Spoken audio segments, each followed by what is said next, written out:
네, 지난 시간에는 12운성 양간 찾는 방법으로 함께 하였습니다. 자, 오늘은 12운성 음간 쉽게 찾는 방법으로 함께 하도록 하겠습니다.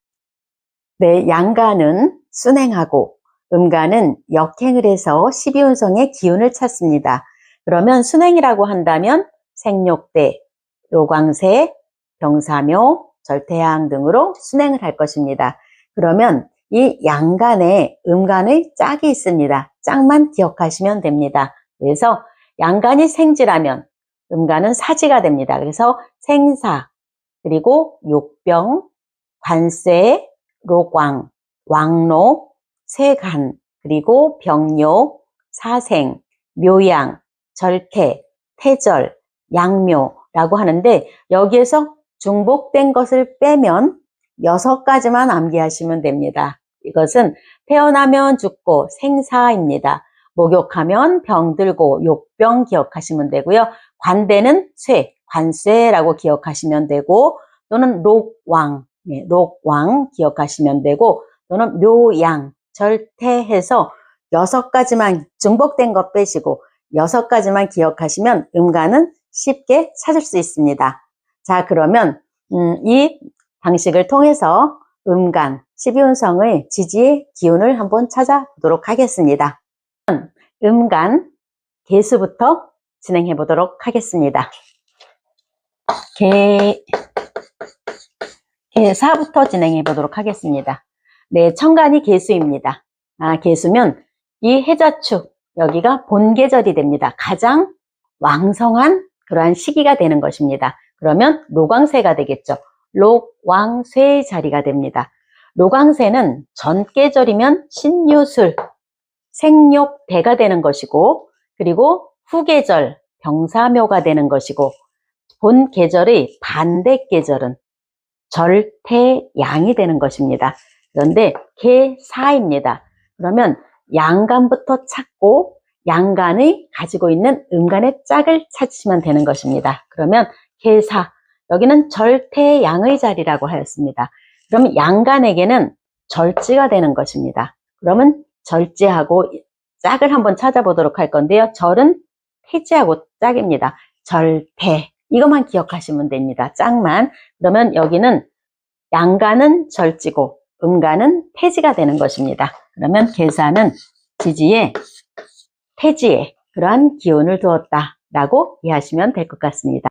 자, 이번에는 묘를 가보도록 하겠습니다. 개묘. 자, 수의 본계절입니다. 로광세의 계절이고요. 로광세 후 계절은 병사묘가 됩니다. 그러면 묘는 사지가 되겠죠. 양간에게 사지입니다. 그러면 양간이 죽으면 음간은 태어납니다.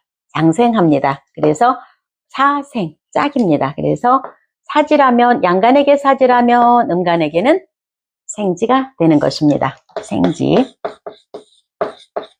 이렇게 해서 개묘, 천간 개수의 지지에 묘를 두면 이렇게 12운성의 생지의 기운에 해당된다라고 이해하시면 될 것 같고요. 자, 그러면 다음으로 이번에는 개유를 가보도록 하겠습니다. 개유. 자, 개유는 본계절, 록광세, 본계절의 전계절이 됩니다. 태어난 계절이 됩니다. 그러면 생욕관이 되겠죠. 생욕대가 되는데, 자, 그러면 유금이니까 욕지가 됩니다. 양간은 욕지고 그러면 음간은 욕지에 욕병, 목욕하고 병들고 라고 하였습니다. 욕지면 음간은 병지가 된다라는 거, 이렇게. 개유는 지지에 유금을 깔으면 12운성의 기운은 병지가 된다라고 해서 또 12운성의 기운을 찾았습니다. 자, 그러면 이번에는 신금을 가보도록 하겠습니다. 신금. 신묘를 가보도록 하겠습니다. 신묘. 네, 그러면 천간이 신금입니다. 신금, 여기가 본계절이 되는 것입니다. 본계절은 항상 로광쇠라고 했습니다. 로광쇠, 그리고 전계절은 또 여기 생욕대가 되고요. 후계절은 병사 묘가 됩니다. 그러면 반대계절은 절태양이 됩니다. 그러면 묘는 태, 양가는 태지가 되는 것입니다. 음가는 그러면 태지의 짝이 되겠죠. 절지가 됩니다. 그러면 음가는 절지, 양가는 태지, 음가는 절지가 되는 것입니다. 이렇게 해서 신묘, 지지의 12운성의 기운 절지를 찾았습니다. 신축을 한번 찾아보도록 하겠습니다. 신축. 자, 그러면 본계절 로광세가 되겠죠. 로광세. 전계절은 생욕대, 반대계절은 절태양, 그리고 후계절은 병사묘가 됩니다. 묘지가 되네요. 그러니까 양간에게는 묘지가 된다. 그러면 음간에게는 양지가 됩니다. 그래서 양간에게는 묘지가 되고 경금이 되겠죠. 그러면 묘지가 되고 신금, 음간에게는 12운성의 기운, 양지의 기운을 가졌다라고 이해하시면 되겠습니다. 네, 이번에는 화를 가보도록 하겠습니다. 정축을 가보도록 하겠습니다. 정축.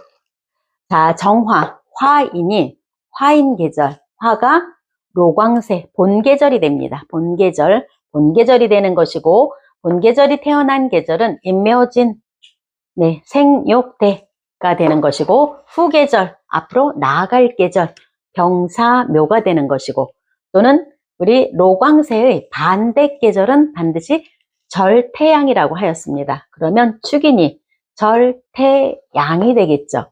이것은 양간입니다.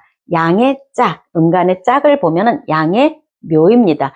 묘양, 양묘, 짝입니다. 그러면 여기는 묘지가 됩니다.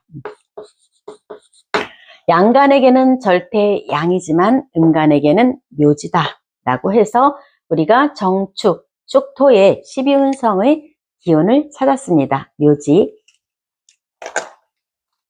자, 다음에는 한번 정묘를 가보도록 하겠습니다. 정묘. 네, 화에서, 로광세에서 전계절이 되겠네요. 전계절, 생욕대가 되겠네요. 그러면 욕지. 양간에게는 욕지가 되는 것입니다. 욕지가 되면 욕지는 병지. 목욕하고 병들이고 병지가 짝입니다. 음간은. 그러면 양간에게 욕지라면 음간에게는 병지가 되는 것입니다. 그래서 병지.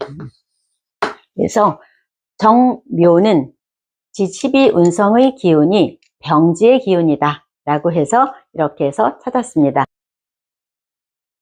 네, 12운성은 포태법 또는 장생법이라고 합니다. 천간이 만난 지지가 그 땅의 기운이 12운성으로 어떠한 기운에 해당되는지를 알아보는 그런 시간이었습니다. 네, 오늘은 음간, 12운성, 지지, 어떠한 기운인지를 살펴보았습니다. 네, 감사합니다.